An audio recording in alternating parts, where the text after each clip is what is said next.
Hey everybody, and welcome back to Ready Steady Play for another special episode of Ready Steady Played. And in this episode, we're going to be talking about the 2 to 5 competitive game Wonderland's War, which, as you might know, is currently live on crowdfunding. So this is a second printing of the game, and now you can get all those deluxe edition bits that you might have missed out on the first printing, or get into the game if you haven't tried it before. Michael and I played it, and we're going to talk about our experience so you have some idea about what it is and whether you want to get involved. Let's take a quick look at the table, and I'll talk you through the details of the game. Hey folks, Mike from editing here, and I just want to say that unfortunately during the recording of this episode of Ready Steady Played, we had some issue with the NDI, which is the little protocol that lets Skype integrate with OBS, and unfortunately we didn't get to record any of Michael's contributions. All the audio was lost, despite the fact that it appeared in the software itself. It's really unfortunate. I've actually fixed the problem since, so we shouldn't have this issue again. But I just wanted to apologize for that. There is, of course, still a lot of valuable information in here that I've left in, and so I hope this episode will help you learn a bit about the game and whether this is something you want to get involved in before the crowdfunding campaign ends. Thanks so much for watching, and please enjoy.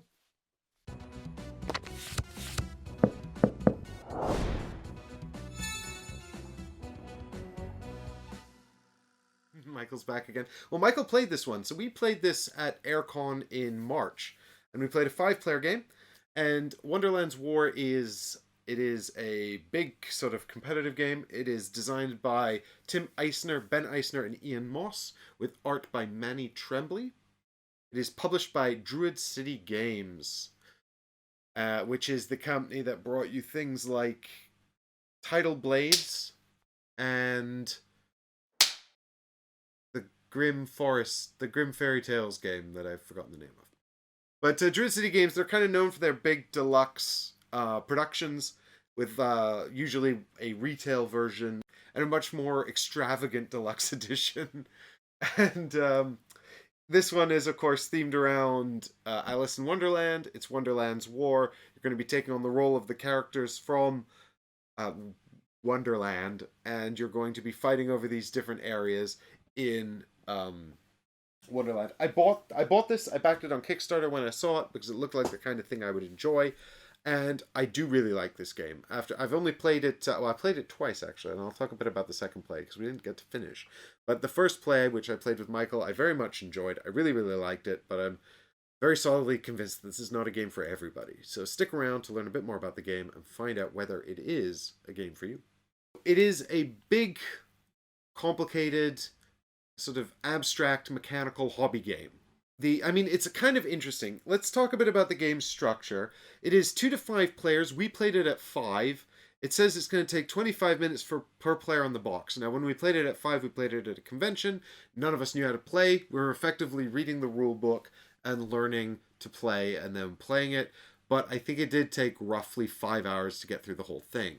I mean, to be fair, it didn't drag. Like, it really didn't drag. We enjoyed the whole game. What it is it's 3 rounds. It's a competitive game for 2 to 5.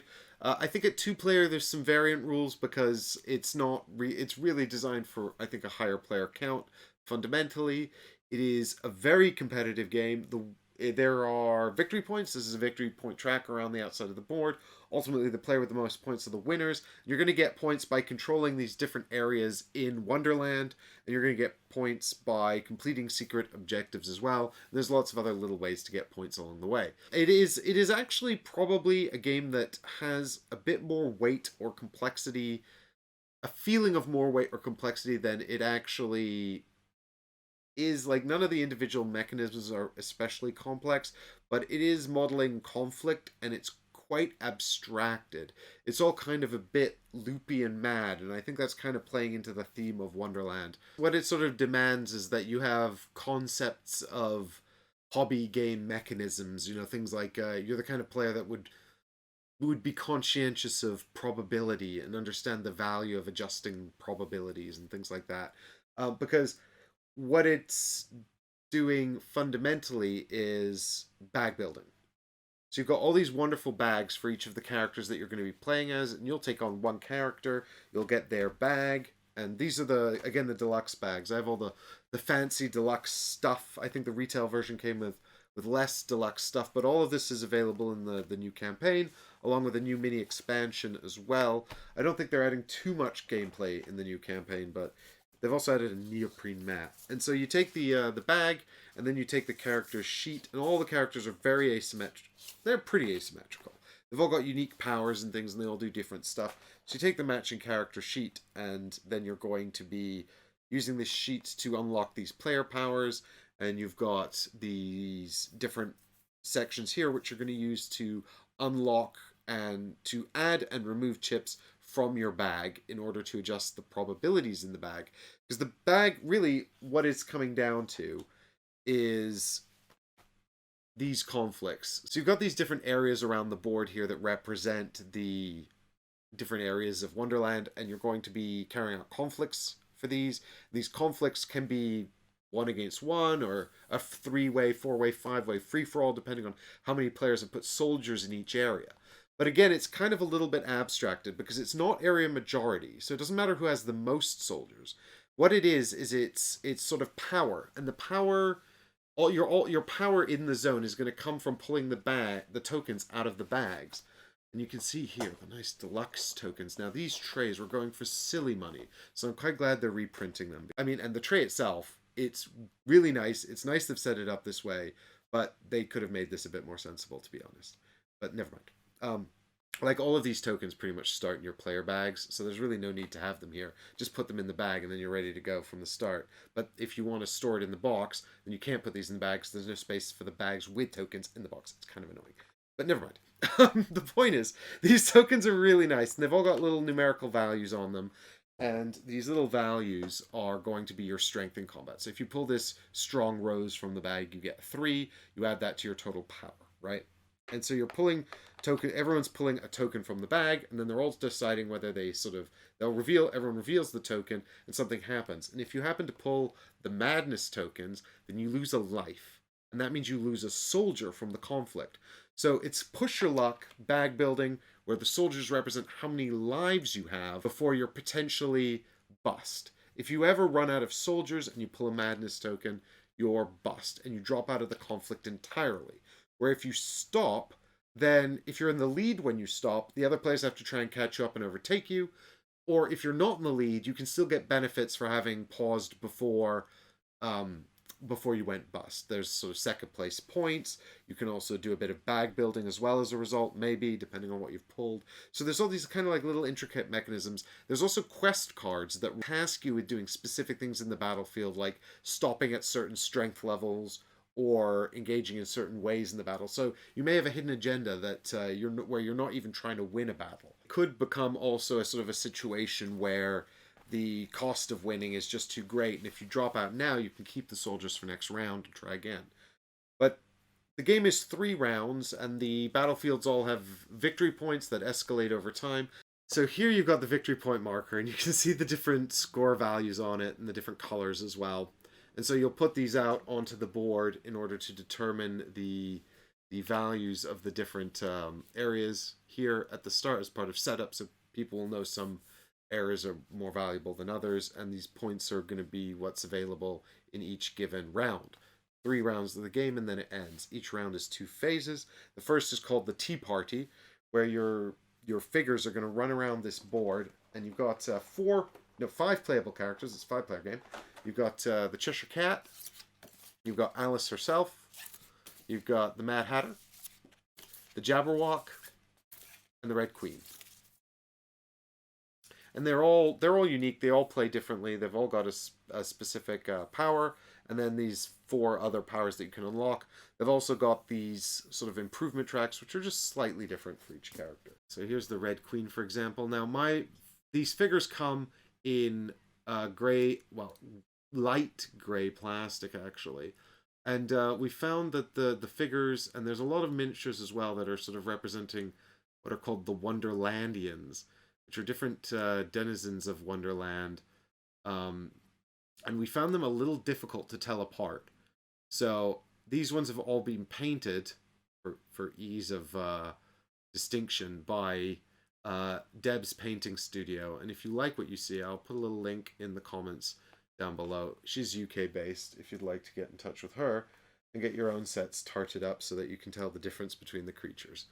Because I mean, there are standee versions. In the retail version, they're all standees. The miniatures are a deluxe version thing, but they were quite difficult to distinguish. Like the Jabberwock here, he was a little difficult. I mean, so here is one of the Tweedles here, and Humpty Dumpty here, and they came out into the board. And these are called Wonderlandians. So these two figures here are player characters, but the Wonderlandians are the characters who live in Wonderland, and you can hire them during the tea party to come and be part of your army, and they've all got different powers.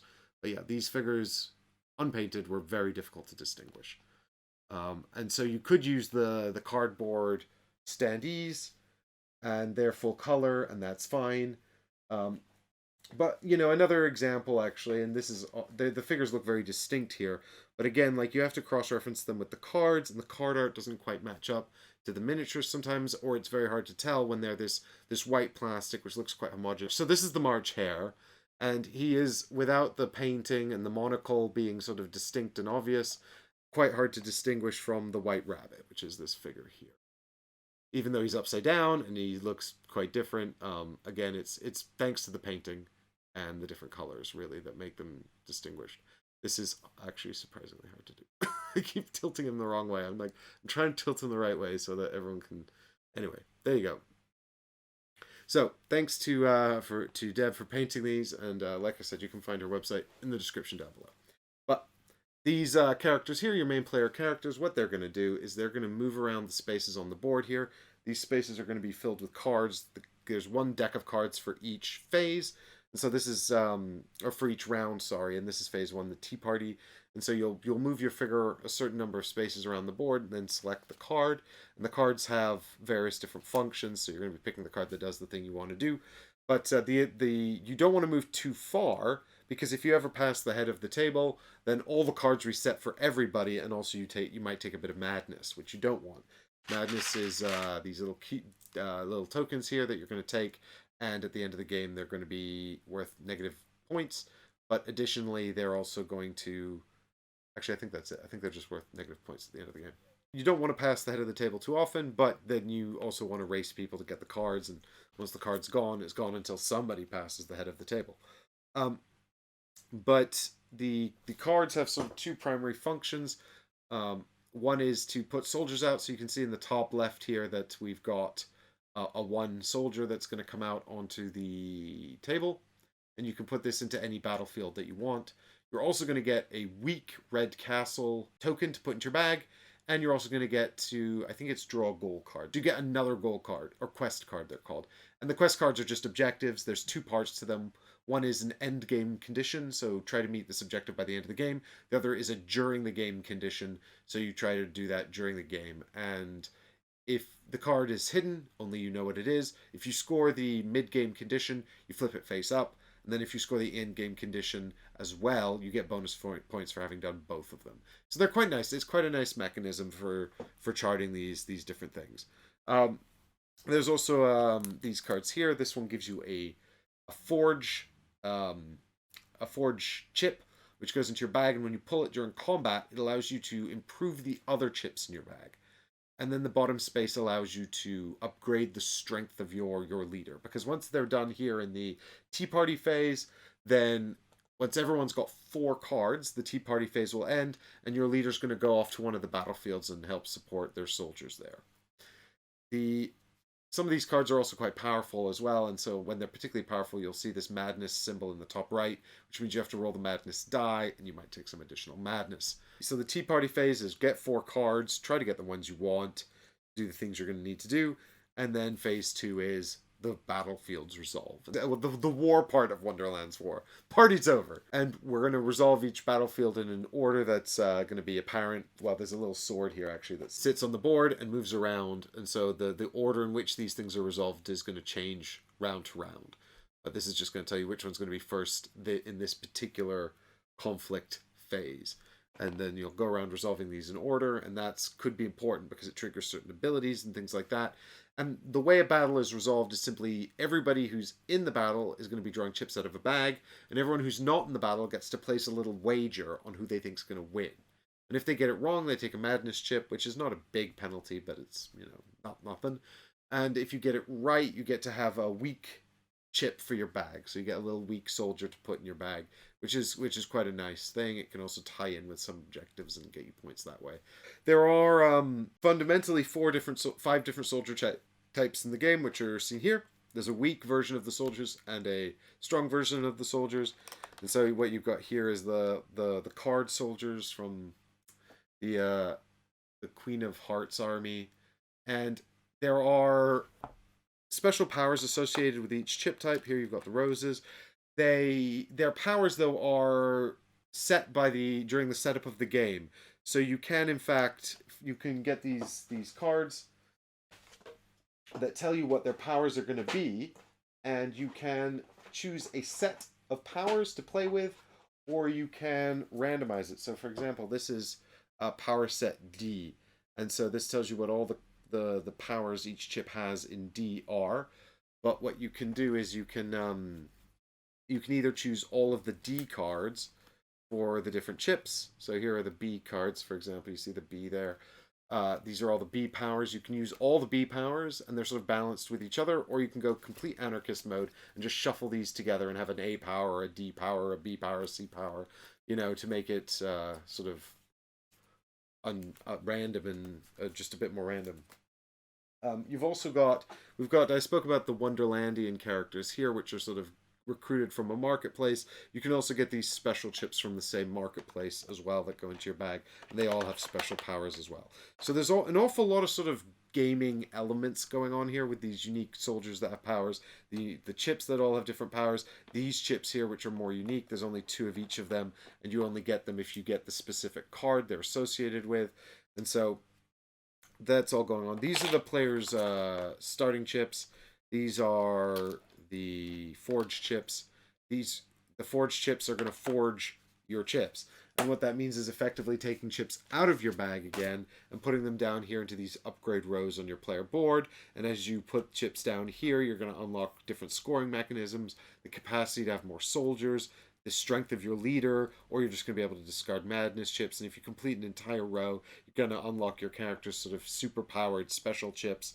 So there's an awful lot going on, but really fundamentally it's all about just getting back to this conflict battle resolution where everyone's just pulling chips out of a bag and putting them into this active chips row here in order to amass the most strength in this particular conflict. Whenever you pull a madness chip, you go down here, and there's this kind of subtlety to this system as well, where your bag doesn't actually reset until you draw 3 madness chips, or I think it's the 4th chip that actually sends you over the edge. So if you have a really good run of active chips, and this line is not limited, it's got a little infinity symbol here, it just goes on forever. If you have a really good run of chips in the battle, after the battle, those are all going to come down here to your exhausted chips area, and they don't go back into the bag until you reset it. So now you've got to decide, like, do I really want to keep pushing this battle, getting my good chips, potentially meaning that I'm going to have a catastrophic loss in the next battle. And that's kind of where I'm coming back to, because it's sort of like all of this stuff you're doing is really just building back to this sort of bag resolution exercise where everyone's pulling a chip and simultaneously revealing it, and people are like, way, or no, and that's basically the whole thing, which is quite long and involved, is really just about manipulating that one moment, which is, not a small part of it's the main part of the game. It's also not a small amount of time taken to resolve those battles, but you might not be involved in all the battles. You might be involved in only 1 or 2. So you're going to spend, and the actual playtime of the game is mostly doing other stuff that's not that, in order to prepare for those sort of exciting moments of bag resolution. And there is going to be 1, 2, 3, 4, 5. There's going to be 15 battles in the whole game. And everything else is just preparing for those. Yes, this is true. If there's not 2 armies in a territory, you won't have a battle there. But we didn't actually have a single example of that in the game we played. And I didn't see it in the other game I played either. Um, but you can see here as well, like there is like quite an elaborate flow chart for waging war. I think so. This is the Tea Party flow chart. This is the waging war flow chart. It's way less complicated than this makes it look. Honestly, um, this makes it look really intimidating and awful, but it's not that bad. But it is something that I think you sort of need someone who's fairly. I think this what this really strikes me as is a sort of a, a almost like a light-hearted, like sort of fun beer and pretzels game for people who are really into the hobby and really enjoy mechanisms and manipulating mechanisms, because so much of it is abstracted, and the way these mechanisms interwork together, it requires you to understand that to a certain level and be able to manipulate those things in your favor and form a strategy around those things, even though they don't really tie directly into the theme. So if you stop to think about why there's a sort of a chip forging mechanism here, or why the sort of the Tea Party allows you to recruit soldiers and improve your leader, and all this sort of other business, or the madness chips, what they're doing, why combat is resolved with a bag. Like, none of this really makes sense thematically. It's just because I mean, it may be a little bit because it's sort of random and captures that sense of madness. You might sort of be able to justify it thematically if you work a little bit at it. But ultimately it's not naturalistic. You don't think about improving your. I mean, just the very idea that the soldier meeples that live in these areas, and here we've got the wooden card soldiers for the Red Queen. So she's got these. The idea that these soldiers are not actually military power, but in fact lives that allow you to accrue more military power or give you a better chance of accruing more military power is itself is a sort of unintuitive step. So, you have to be able to sort of get your head around this mechanism in order to, play competently. So I had a thoroughly good time playing this game, but I do think it's got a very high level of chaotic energy. It's got a really high level of luck. I mean, I say really high level. You can work really hard to reduce that level of luck, but fundamentally, luck is a big part of it.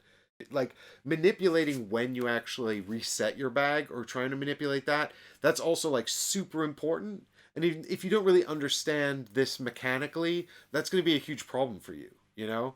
Like, so it's really important, and that kind of stuff is relatively unintuitive, and so it's demanding you have quite a sort of a good capacity for sort of mechanisms, especially abstracted mechanisms, and also be okay with stuff that's kind of random and luck based and all of that other stuff. It's also a game of targeted attacks, right? Like, we're going into battlefields, we're attacking each other. Not every player will go to every battlefield. Who are you going to pick on? Who are you going to compete with?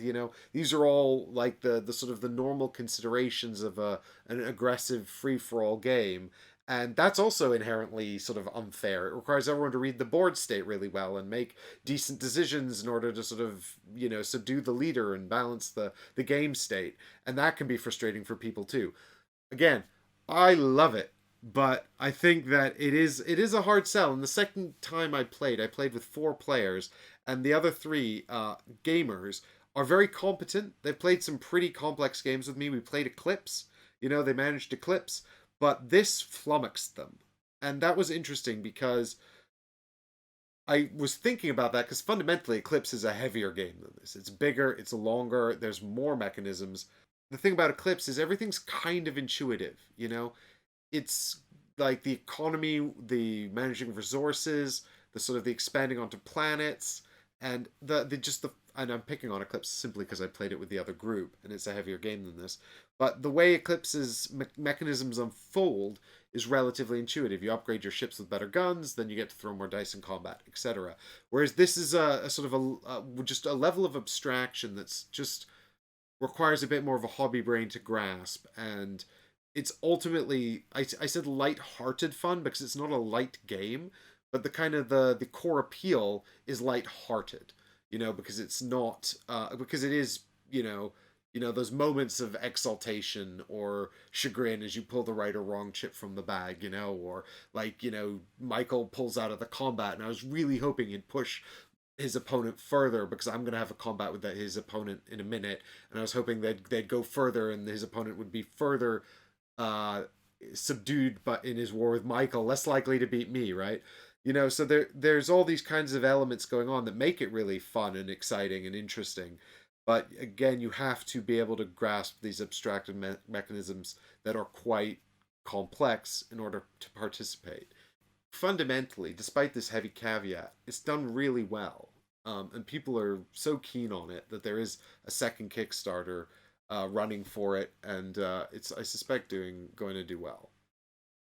So the buy-in is quite high, right? Because of the complexity we talked about, because of the length of the game, and the sort of, you need to, it's kind of, I mean, it might be a game that's sort of best learned by just playing it, and making mistakes and figuring it out that way, but it's very long, and if you're going to be, and it can be quite punishing if you don't know what you're doing up front.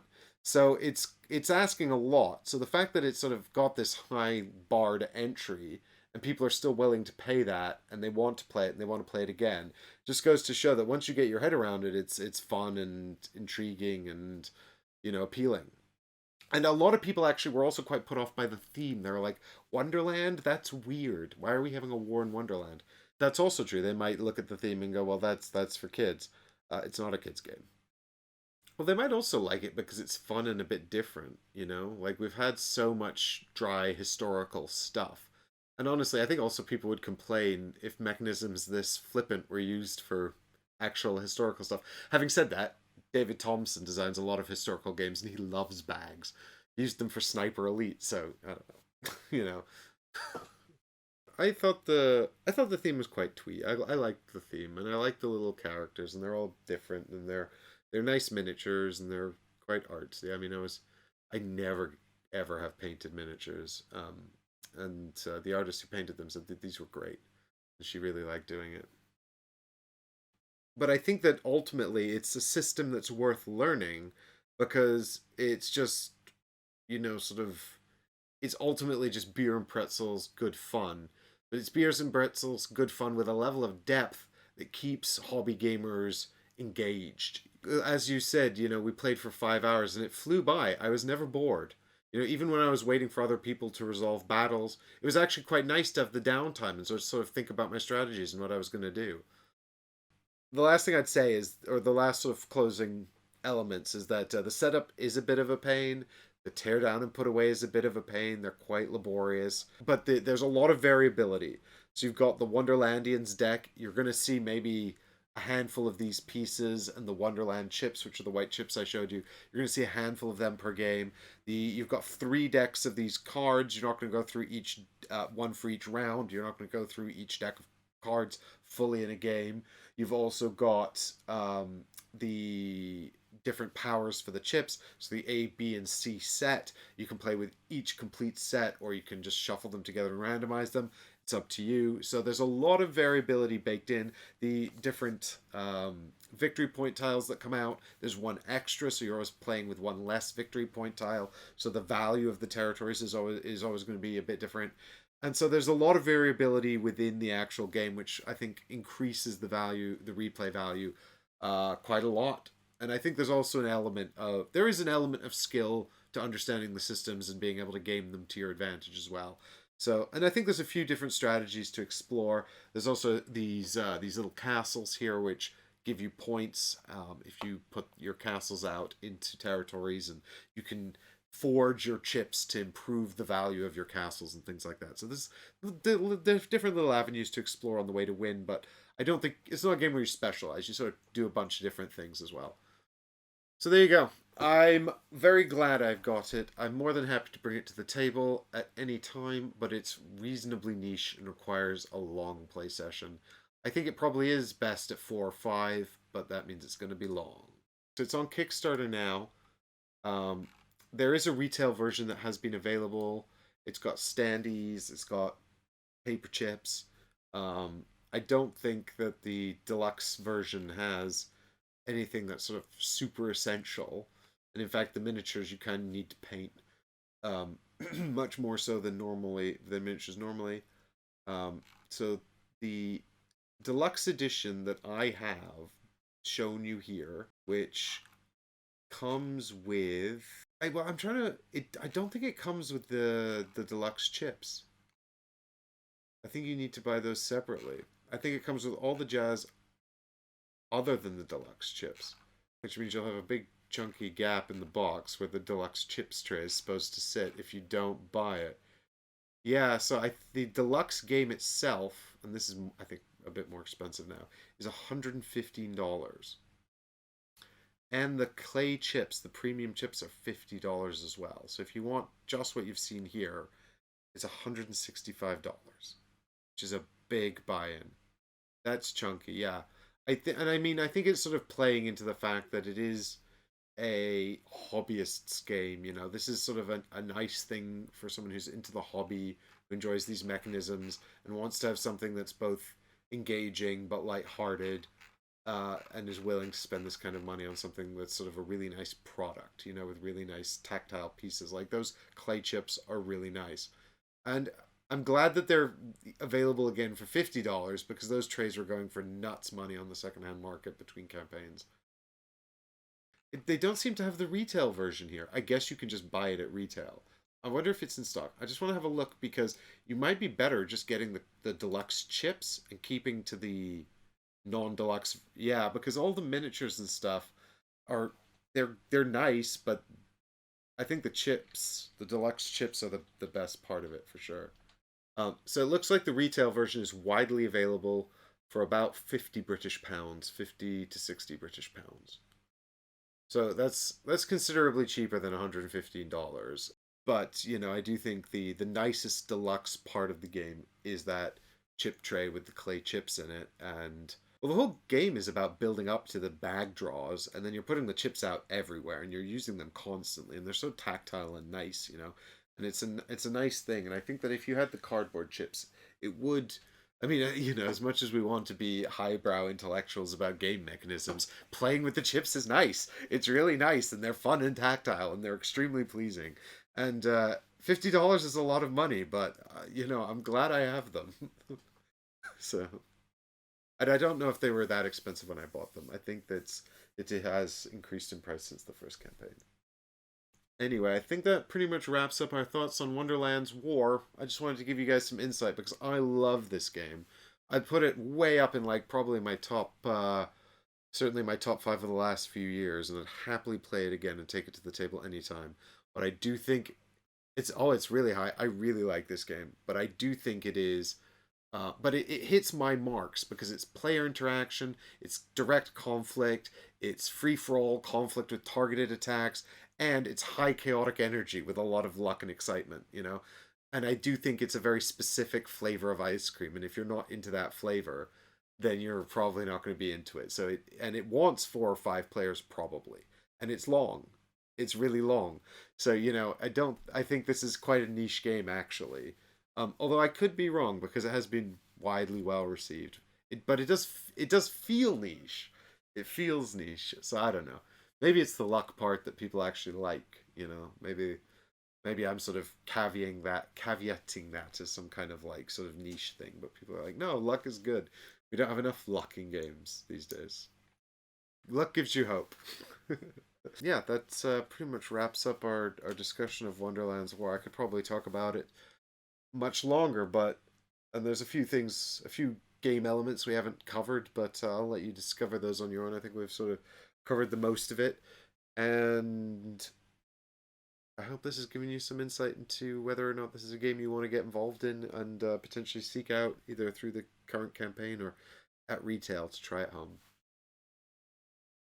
Thanks everyone so much for watching, and remember, of course, if you do like this content or find it valuable, please consider checking out our Patreon initiative. It's the main way the channel's funded. We couldn't put out this content without the wonderful support of all of our patrons. Goodbye everyone, thanks for watching! I'm so bad at ending these, I just got really confused. We're literally going mad. We've got the madness, we drank the tea! I'm late!